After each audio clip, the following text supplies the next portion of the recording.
So you want to know what has caused the most heated debate here in the office this morning? It's not the election. It's what's going to happen with Mary J's money and her divorce, because her estranged husband, Martin Isaacs, has just filed for temporary spousal support. He needs to get by. He says he needs $130,000 every month.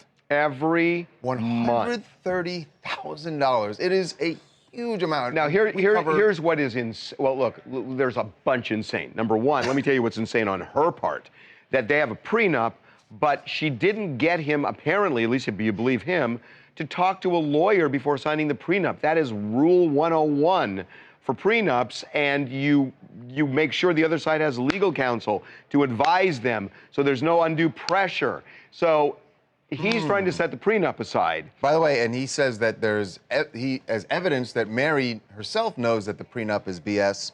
He says she is already, since they filed for divorce several months ago, she says that she's already cut him a couple of checks for in the total of $85,000. So his point is, she's already paying me because she knows the prenup doesn't matter. So I deserve spousal support. And he says he wants this amount, $130,000 a month, because Mary was the breadwinner, and during their marriage, 12 years, he became accustomed to this lifestyle. Now, let me tell you what's BS about this on fundamental levels.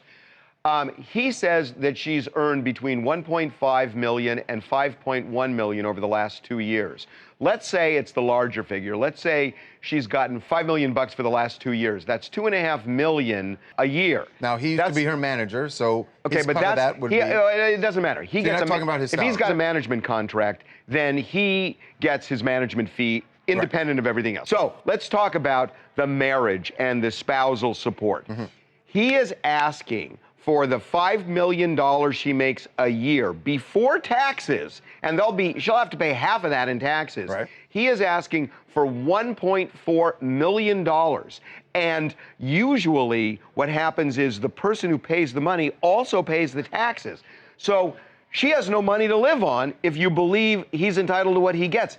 He's not entitled to what he's accustomed to live on if it basically bankrupts her. So it's absurd. It's more than absurd, and shame on him. He is selfish, and this is totally nasty.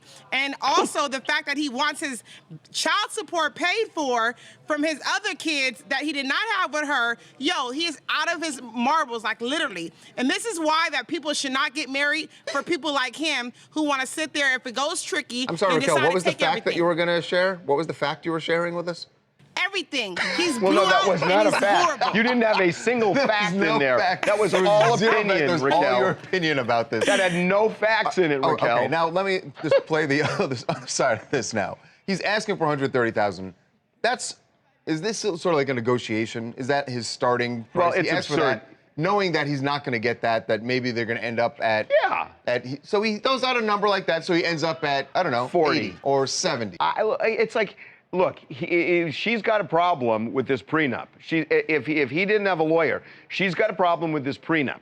And then what they've got to do, we're not talking about community property, we're talking about spousal support. So he's out of work, he's unemployed. He says in the documents that he has not made a cent since the divorce. Well, go get a job like normal people do. Well, go get a job. She's got a point. No, she's got a point. That and listen, you know that if this was the tables were turned and they walked into court and he said, "Hey, you know what? Mary should go get a job." That's not my problem. But let me explain. Hold on. Let me explain the difference. If a woman decides to be a housewife and mother and gives up a career, then that's one thing. But this is a case where the guy not only has a career but has it because of her. She helps his career. But she fired him. Please preach on this. Fired him. Now you've got the skills of a manager that you didn't have thanks to me. You're welcome. And now you say you want me to pay you spousal support because you don't want to get a job. It's absurd. Why are you yelling at me? We're not getting divorced. What are you doing? Hey, this Train from St. Louis, Missouri, just saying Mary J. Blige's husband, he wilding out, man. He need to become accustomed to getting a job or something. Speak on it, brother. Preach. Thank you.